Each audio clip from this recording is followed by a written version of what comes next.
हरे कृष्णा। भगवत पारायण कक्षा में आप सभी का पुनः स्वागत है। भगवत गीता जी के दूसरे अध्याय के 61वें श्लोक से प्रारंभ करेंगे आज हम, और इसी विषय पर आज पूरा अध्ययन होगा। उससे पहले हम प्रतिदिन के समान करते हैं मंगलाचरण। ओम अज्ञानतिमिरान्धस्य ज्ञानाञ्जनशलाकया चक्षुरुन्मीलितं येन तस्मै श्रीगुरुवे नमः। श्रीचैतन्यमनोभीष्टं स्थापितं येन भूतले स्वयं रूपा कदा मह्यं ददाति स्वपदान्तिकम्। हे कृष्ण करुणा सिन्धु दीनबन्धु जगत्पते गोपेश गोपिका कांता राधा कांता नमस्तुते। तप्त कांचन गौरांगी राधे वृंदावनेश्वरी वृषभानुसुते देवी प्रणमामि हरे प्रिये। वाञ्छाकल्पतरुभ्यश्च कृपा सिन्धुभ्येव च पतितानां पावनेभ्यो वैष्णवेभ्यो नमो नमः। हरे कृष्णा कृष्ण कृष्णा हरे हरे हरे राम राम राम हरे हरे। हरे कृष्णा। आज हम प्रारंभ करते हैं अध्याय 2 की 61वें श्लोक से। अब से पहले जो हम पढ़ रहे थे उसमें यही कह रहे थे कि जो ये मन है वो बड़ा ही शक्तिशाली है और वो मन को नियंत्रण में लाना अत्यंत कठिन है, और जब तक मन नियंत्रण में नहीं आता है तब तक इंद्रियां भी नियंत्रण में नहीं आ सकती है। प्रसभव मनः, बहुत अधिक मन जो है वो बलवान होता है। अब कैसे जो है अब इस जीवन में हम किस प्रकार से अपनी इंद्रियों को भगवान के लिए लगा सकते हैं, उसी में जो है ये एक अन्य उपदेश भगवान की तरफ से हम पढ़ते हैं। तानि सर्वाणि संयम्य युक्त आसीत मत्परः वशे हि यस्य इंद्रियाणि तस्य प्रज्ञा प्रतिष्ठिता। तो यहाँ पे भगवान कह रहे हैं कि किसकी प्रज्ञा, फिर से बता रहे हैं कि किसकी प्रज्ञा जो है वो प्रतिष्ठित मानी जाएगी, किसकी प्रज्ञा जो है वो स्थिर मानी जाएगी। तो उन्होंने कहा कि जैसे सभी इंद्रियों को जब वो संयमित करके, कहते हैं जो इंद्रियों को पूर्णतया वश में रखते हुए इंद्रिय संयमन करता है और अपनी चेतना को मुझ में स्थिर कर देता है, वह मनुष्य स्थिर बुद्धि कहलाता है। तो यहाँ पर जैसे कल भी मैंने जब हमने जो 60वां श्लोक किया था उसमें बताया था कि जैसे दुर्वासा ऋषि थे, तो वो बहुत बड़े ऋषि थे और उन्होंने कई तपस्या की थी, किंतु अपने गर्ववश वो महाराज जो अम्बरीश हैं उनसे वो क्रोधित हो गए थे और अपनी इंद्रियों पर संयम नहीं रख पाए थे। परंतु जो महाराज अम्बरीश थे, जो राज करते हुए भी, राजा होते हुए भी उनके अंदर संयम था। तो कौन योगी कहलाएगा? जो योगी कहलाएगा, वास्तविक योगी कौन कहलाए? महाराज अम्बरीश, क्योंकि उन्होंने अपनी जो सारी इंद्रियां थी उनको संयमित रखा और मुनि के जो थे सारे जो अन्याय थे वह उन्होंने सह लिए और वो विजयी हुए, क्योंकि राजा ने जो अपनी इंद्रिय थी उसको वश में रखा हुआ था। तो अब इसमें जो है हम आते हैं कि श्रीमद् भागवतम में 9वें स्कंद के 4थे अध्याय के 18 से 20 नंबर श्लोक पर, ये जो इस श्लोक के अंदर मत्परः शब्द आया है, वह मत्परः शब्द अत्यंत महत्वपूर्ण है। मत्परः अर्थात मेरे प्रति मुझ में आसीत होकर। मत्परः का जो अर्थ है यहाँ पर क्या है कि मुझ में स्थिर होता हुआ, मेरे परायण होता हुआ। तो इसका अभिप्राय क्या है? तो जो इसको कैसे वश में रखा होता है, तो श्रीमद् भागवतम में जो मैंने बताया 9वें स्कंद के 4थे अध्याय के 18 से 20 श्लोक में वर्णन हुआ है कि महाराज अम्बरीश कैसे ऐसा करते थे। सवै मनः कृष्ण पादार विंदयो, सवै मनः कृष्ण पादार विंदयो, अर्थात राजा अम्बरीश ने अपना जो मन था वो भगवान कृष्ण के चरणार विंदों में लगा दिया था। चरण रूपी कमलों में उन्होंने अपना मन स्थिर कर दिया था। और वचांसी वैकुंठ गुणानुवर्णने, अर्थात अपने जो वचन है, जो ये शब्द हैं, जो वाणी है, उसका प्रयोग किसके लिए किया था?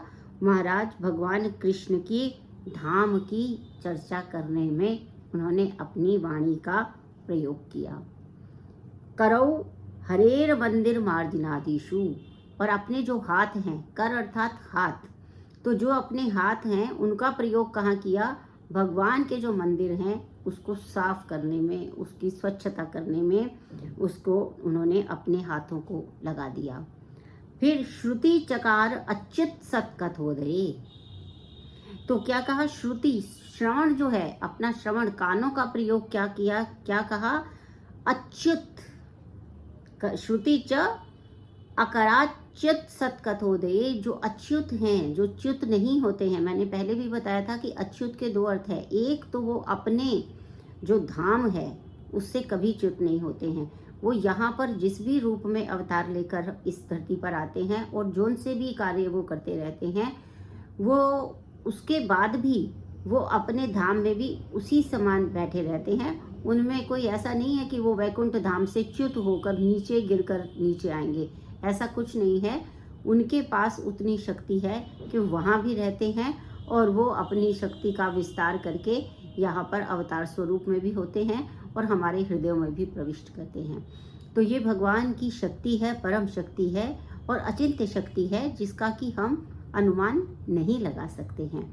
तो इसलिए उन्होंने क्या किया? वो जो अच्युत है, तो अच्युत में एक ये अर्थ है अच्युत का, और दूसरा अच्युत का अर्थ ये है कि वे कभी भी अपने भक्तों पे दया करने में, अपने भक्तों का साथ देने में, अपने भक्तों को विजयी बनाने में किसी प्रकार से च्युत नहीं होते, कभी कोई त्रुटि नहीं करते हैं।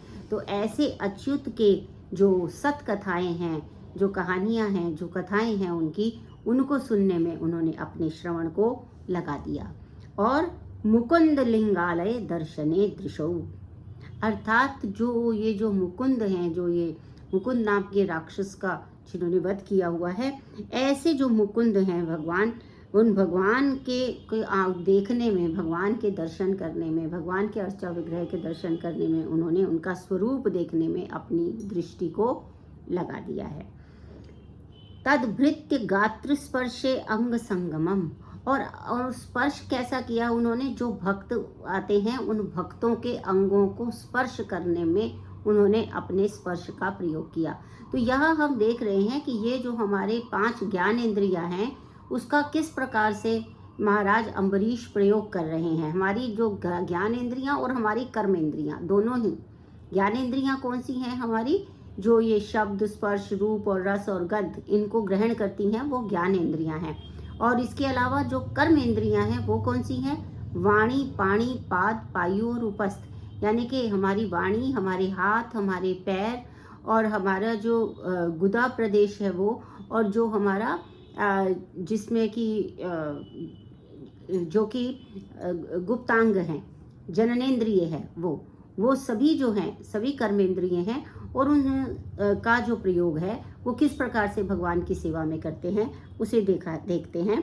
तो इन्होंने अभी तक जो है वो एक कर्मेंद्रिय वाणी, एक कर्मेंद्रिय है, उसका प्रयोग भगवान के गुणगान करने में लगा दिया है, और हाथों को उनका मंदिर साफ करने में लगा दिया है, और जो श्रवण है, मतलब कर्ण है, उनको भगवान की सतकथा सुनने में लगा दिया है। और स्पर्श किसका किया है? जो कि जो भगवान के भक्त हैं उनके अंगों को स्पर्श करने में। और घ्राणम च तत्पद सरोज सौरभे, यानी कि जो घ्राण है, जो नासा है, इसका प्रयोग क्या किया है कि जो फूल और सब भगवान के चरणों में अर्पित हुए हैं, उन अर्पित पुष्पों का और पत्रों का उन्होंने घ्राण किया है, सुगंध उसी की ली है उन्होंने। श्रीमत तुल्य रसनाम तद अर्पिते, और सौरभ, और जो भगवान के चरणों में जो तुलसी रखी हुई है, उस तुलसी के रस का जो है वो आस्वादन किया है, उसी रस को ग्रहण किया है। पादौ हरे क्षेत्र पदानुसर्पणे, और पैरों का प्रयोग कैसे किया है कि जहाँ जहाँ भगवान के तीर्थ बने हुए हैं, जहाँ जहाँ भगवान के मंदिर बने हुए हैं, वहाँ वहाँ जाने में अपने पैरों का प्रयोग किया है। और शिर का प्रयोग कहाँ किया? शिरो ऋषिकेश पदाभिवंदने, यानी कि जो शिर है उसका प्रयोग उन्होंने कहाँ किया? भगवान के चरणों में वंदना करते हुए उन्होंने शिर का प्रयोग किया। कामम च दास्य नातु काम काम्यया यथोत्तर श्लोक जनाश्रया रति। और उन्होंने क्या किया कि अपनी इच्छाओं को, भगवान की इच्छाओं को पूरा करने में लगा दिया, और इन गुणों के कारण वे मत पर भक्त होकर भक्त बनने के योग्य हो गए, मत पर भक्त बनने के योग्य हो गए।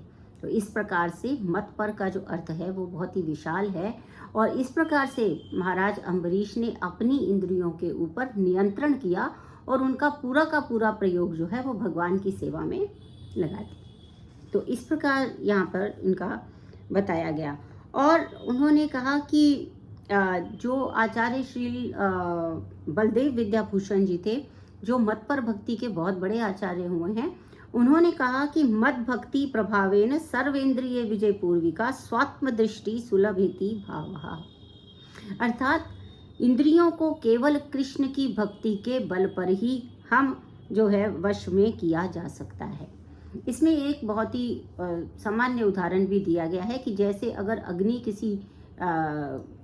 किसी कक्ष में अग्नि को प्रज्वलित कर दिया जाए तो कक्ष में जितनी भी वस्तुएं होती हैं वो अग्नि जो क्या करती है वो सबको जला देती है ना। अग्नि किसी को छोड़ती नहीं है ना, सबको जला देती है। इसी प्रकार से यदि हमारे हृदय में, यदि हमने अपने मन को भगवान के चरणों में स्थिर कर दिया है, भगवान की भक्ति में लगा दिया है, तो हमारे अंदर जितने भी मल होंगे, हमारे अंदर जितने भी मल होंगे वो सारे के सारे जल जाएंगे और हमारा मन पूरी तरह से स्वच्छ हो जाएगा। इसीलिए, और यही नहीं, योग सूत्र भी जब कहते हैं, जब योग सूत्र में भी यम, नियम, आसन, प्राणायाम, प्रत्याहार, धारणा, ध्यान, लास्ट में अंत में जब समाधि आती है तो समाधि में क्या कहते हैं कि समाधि में ध्यान कहाँ लगाना है? भगवान विष्णु में। ध्यान कहाँ लगाना है? भगवान विष्णु में। तो इतना सारा जो है सारा हठयोग करने के बाद भी ध्यान कहाँ लगाना है? विष्णु में लगाना है, तभी तो जो योग है वो सफल होगा। तो इसीलिए जो भक्त है वो पहले से ही भगवान कृष्ण के साथ जुड़ा हुआ है और भगवान कृष्ण की भक्ति में जुटा हुआ है, तो उसको और कोई भी किसी भी प्रकार का हठयोग करने की आवश्यकता नहीं पड़ती है, क्योंकि फिर वो जब भगवान के चरणों में ध्यान हो जाता है तो फिर ये जो मृग मरीचिकाएं हैं हमारे चारों तरफ जो है, जो डिल्यूजन्स हैं, वो सबसे वो दूर हो जाता है और उसको जो है असली योग प्राप्त हो जाता है। यानी योग का जो मूल उद्देश्य है वो यही है कि भगवान के साथ में योग हो जाना, इस आत्मा का परमात्मा के साथ में योग हो जाना। अर्थात ये आत्मा समझ जाए मैं भगवान का शाश्वत अंश हूँ। इसके बाद भगवान ने बहुत ही अच्छे से बताया कि ये जो सारा हमारा पतन हो रहा है, इस भौतिक संसार में जो पतन हो रहा है वो कैसे हो जाता है, और उसकी पूरी श्रृंखला भगवान जो है यहाँ पर बता रहे हैं। और मैं समझती हूँ कि ये जो श्रृंखला है, यदि हम इसको समझ लेते हैं तो हम अपने आप ही विषयों से दूर होने लगेंगे, क्योंकि हमें समझ आ जाएगा कि अरे भाई, विषयों का चिंतन करने से आगे किस प्रकार श्रृंखला बनती है और अंत में पतन तक बात पहुँच जाती है। कैसे होता है? 62वां श्लोक का पारायण करेंगे। ध्यायतो विषयान् पुंसा संगस्तेषु जायते संगात् संजायते कामः काम क्रोधो अभिजायते। सो काम क्रोधो विजायते ध्यायतो विषयान् पुंसः। पहला क्या है? इंद्रिय विषयों का चिंतन करते हुए मनुष्य की उनमें आसक्ति उत्पन्न हो जाती है, और ऐसी आसक्ति से काम उत्पन्न होता है और फिर काम से क्रोध उत्पन्न होता है। क्या होता है? देखिए, हम इसको बड़ी आसानी से समझ सकते हैं। इंद्रिय विषयों का चिंतन करते हैं, इंद्रिय विषयों का चिंतन करते हैं। सपोज हम किसी व्यक्ति का चिंतन कर रहे हैं, किसी से प्रेम करते हैं, भौतिक संसार में कोई भी हो सकता है, वो उसका चिंतन करते हैं, तो ध्यायतो विषयान् पुंसः, अब विषय का हमने चिंतन किया। संगस्तेन उपजायते, ये जो चिंतन किया, ये जो जिस वस्तु से हम प्रेम कर रहे हैं, ये जो हमने चिंतन किया, इससे क्या होगा? संगस्ते उपजायते, उनसे क्या उत्पन्न होता है? संग। संग का अर्थ है आसक्ति। आसक्ति, हम उससे जुड़ जाते हैं, उसी विषय के साथ में जुड़ जाते हैं। यदि मान लीजिए कोई व्यक्ति है तो हम उसके साथ में आसक्त और हम उसमें अटैच हो जाते हैं। और अब क्या होता है? संगात जायते कामः। और जब हम उसके साथ में जुड़ जाते हैं, हमारी आसक्ति हो गई, हमारी अटैचमेंट हो गई, तो फिर क्या होता है? कामना होती है। सदैव किस चीज की कामना है? उसी विषय की कामना है। कोई भी विषय हो सकता है वो, तो उसी विषय की सदैव कामना करते रहते हैं हम कि हमें मिल जाए, मिल जाए, हम इससे इतना अटैच हो गए हैं, अब ये हमें मिल जाए, हमें मिलना ही चाहिए। ठीक है। फिर कामात क्रोधो विजायते, इसी काम से क्रोध उत्पन्न होता है। कैसे? क्योंकि जरूरी तो नहीं है, अगर हम पहली बात तो ये है कि हम किसी से अटैच हुए हैं, इसका मतलब ये नहीं है कि वो भी हमसे अटैच हो गया हो। हम किसी व्यक्ति की बात कह रहे हैं क्योंकि वो सबसे सरल है समझना, इसलिए तो जरूरी नहीं है कि हमने किसी को प्रेम कर रहे हैं, हम किसी को प्रेम कर रहे हैं तो दूसरा भी हमसे प्रेम करे। और जब ये आसक्ति उत्पन्न हो गई, अपने मन में उसका चिंतन करते करते करते करते आसक्ति उत्पन्न हो गई, अटैचमेंट पैदा हो गई, तो अटैचमेंट से क्या हुआ? उसकी कामना, उसका काम पैदा हो गया। कामना है बार बार वो मिल जाए, मिल जाए, लेकिन मान लीजिए कि वो नहीं मिल पा रहा, कुछ उसके तरफ भी कोई परेशानी हो सकती है, कोई कारण हो सकता है, कोई अन्य तृतीय व्यक्ति जो है वो उसके बीच में आ सकता है, जो उन्हें रोक रहा हो, मना कर रहा हो। तो जब वो कामना पूरी नहीं होती तो क्या होता है? क्रोध होता है, गुस्सा आता है, फ्रस्ट्रेशन होती है। अरे क्यों नहीं मिल रहा, कैसे नहीं मिल रहा, किसने रोका, क्यों रोका, कैसे रोक सकता है कोई? मैं जिसे प्राप्त करना चाहता हूँ उस वस्तु को मुझे पाने में कौन है ऐसा जो बाधा बन रहा है? तो क्या होता है? क्रोध होता है ना? क्योंकि वो कृष्ण भावना अमृत नहीं है। वो कृष्ण भावना अमृत है तो वो भगवान की दिव्य प्रेम भक्ति में जो है वो जुड़ा हुआ नहीं है। तो एक बार क्या है कि जो भगवान शिव हैं वो एक बार कैसे थे? ध्यान मग्न थे, किंतु जब पार्वती ने उन्हें विषय भोग के लिए उत्तेजित किया तो वे सहमत हो गए, और जिसके कारण कार्तिकेय का जन्म हुआ। इसी प्रकार से जो एक तरुण भक्त थे, भगवत भक्त थे, हरिदास ठाकुर, उनको माया देवी के अवतार ने मोहित करने का प्रयास किया। भगवान शिव ध्यान मग्न थे, पार्वती जी आई, उन्होंने उनको उत्तेजित किया विषय भोग के लिए, भगवान सहमत हुए और कार्तिकेय का जन्म हुआ। दूसरी तरफ क्या था? तरुण भगवत भक्त थे हरिदास ठाकुर। हरिदास ठाकुर का जो ध्यान था, माया देवी ने के अवतार ने उन्मोहित करने का प्रयास किया, किंतु हरिदास ठाकुर जो थे वो विशुद्ध कृष्ण भक्ति के कारण इस कसौटी में खरे उतरे, है ना? तो जैसा कि ऊपर जो बताया गया है कि भगवान का जो एक निष्ठ भक्त होता है वो भगवान की संगति के अतिरिक्त और किसी को भी जो है वो प्राप्त नहीं करना चाहता। वो किसी भी कारण से अपने जो आध्यात्मिक सुख है उसको छोड़ना नहीं चाहता। उस आध्यात्मिक सुख को छोड़कर किसी भी इंद्रिय तृप्ति के लिए वो आगे मतलब प्रयास नहीं करता, और हर एक किसी इंद्रिय तृप्ति का वो त्याग कर देता है। तो इसलिए जो कृष्ण भावना भावित नहीं है, जो कृष्ण भावना अमृत में नहीं जुड़ा हुआ है, जो भगवान कृष्ण की भक्ति में जुटा हुआ नहीं है, वो कभी ना कभी अपनी इंद्रियों के वश में आ सकता है, कभी ना कभी अपने पथ से भ्रष्ट हो सकता है। परंतु जो भगवान कृष्ण की भक्ति में जुड़ा हुआ है वो कभी भी अपने पथ से भ्रष्ट नहीं होता। उसको कोई भी विषय का सुख जो है उसको रंच मात्र भी जो है वो हटा नहीं सकता। तो अब इसके बाद क्या होता है? श्रृंखला में आगे बढ़ते क्रोध आ गया। अब क्रोध में क्या होता है देखिए, क्रोधात् भवति सम्मोहा, सम्मोहात् स्मृति विभ्रमः, स्मृति भ्रंशात् बुद्धिनाशो, बुद्धिनाशात् प्रणश्यति। क्या कह रहे हैं? क्रोध से पूर्ण मोह उत्पन्न होता है, मोह से स्मरण शक्ति का विभ्रम होता है, और स्मरण शक्ति भ्रमित होती है तो बुद्धि नष्ट होती है, और बुद्धि के नष्ट हो जाने पर मनुष्य भवकूप में गिर जाता है। अब यहाँ पर ये पूरी श्रृंखला है। विषय का चिंतन किया तो उससे आसक्ति उत्पन्न हुई, आसक्ति से काम उत्पन्न हुआ, काम में किसी ने बाधा पहुंचाई तो क्रोध उत्पन्न हुआ, क्रोध से क्या हुआ? मोह उत्पन्न हुआ। क्रोधात भवति सम्मोहः। आपको कभी भी आपने ऐसा अनुभव किया होगा कि जब भी हम क्रोध में होते हैं, बहुत अधिक क्रोध में होते हैं, तो क्या होता है, हमें सही गलत का ना निर्णय करना भूल जाते सामने कौन बैठा है, इसको ऐसा बोल देने से या ऐसा ये कोई कृत्य कर देने से बाद में हमारे ऊपर उसका क्या परिणाम होने वाला है। हो सकता है कि मैं क्रोध में किसी का वध कर दूं और फिर मुझे जेल जाना पड़े और फिर मुझे भी फांसी की सज़ा हो जाए।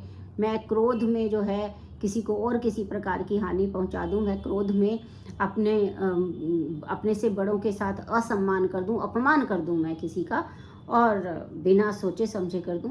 तो वो सब जो है वो मुझे उसका पूरे का पूरा जो दंड है वो बाद में भोगना पड़ेगा। लेकिन क्रोध में हम ये सब याद नहीं रहता भाई, है ना। क्रोध में तो हम सब भूल जाते हैं, कुछ भी ध्यान नहीं रहता कि क्यों कह रहे हैं, क्यों किससे कह रहे हैं, कब कह रहे हैं, क्या कर रहे हैं, क्यों कर रहे हैं, और उसका होगा क्या, ये सब भूल जाते हैं। तो क्रोधात भवति सम्मोहा, और सम्मोहात स्मृति विभ्रमः। क्योंकि जब क्या करें क्या ना करें, जब सम्मोह की स्थिति आ गई, जब कंफ्यूजन की स्टेट आ गई, जब माइंड ने काम करना बंद कर दिया, तो उससे स्मृति विभ्रम, भूल ही जाते हैं मेरे सामने कौन है, भूल जाते हैं ये मेरे माता पिता हैं, भूल जाते हैं ये मेरे गुरुजन हैं, भूल जाते हैं कि ये मेरा प्रिय सखा है, सब कुछ भूल जाते हैं। स्मृति विभ्रम हो जाता है जिस समय सम्मोह उत्पन्न होता है। और स्मृति भ्रंशात बुद्धि नाशो, स्मृति के भ्रंश होते ही बुद्धि का नाश होता है। हम वास्तव में जब क्रोध करने लगते हैं, हमें ऐसा लगता है कि दम्भ हमारा, ये मेरा सामान क्यों ले लिया, मैं इसका स्वामी हूँ, मुझसे कोई कैसे ले सकता है, मेरा अपमान कोई कैसे कर सकता है। तो ये जो भावना है, ये जो गर्व है, ये जो अहंकार है, ये जो सारी भावनाएं मेरे अंदर आ रही हैं, वास्तव में वो बुद्धि नाश का ही लक्षण है। क्योंकि बुद्धि युक्त जो व्यक्ति होता है उसे पता है कि ये सारा संसार में मेरा कुछ भी नहीं है, जो कुछ भी है वो भगवान का है, और भगवान ने मुझे यहाँ पर भोग करने के लिए दिया हुआ है, और भोग करने के बाद मुझे ऐसे कर्म करने के लिए ये मनुष्य का शरीर मिला है, ताकि मैं जीव को, जो मेरा जीव है, इस भोग शरीर के पश्चात, इसको त्यागने के पश्चात भगवत धाम ही जाए, अन्य किसी योनि में उसको भटकना ना पड़े। लेकिन बुद्धि नाश हो जाता है, और बुद्धि नाश से उसका फिर स्वयं का भी विनाश होता है, और वो भवकूप में गिर जाता है। भवकूप में गिरता है अर्थात जो ये भौतिक संसार है, इसमें फिर कुएं में गिरता है, फिर अभी वापिस आना पड़ेगा, फिर जाना पड़ेगा।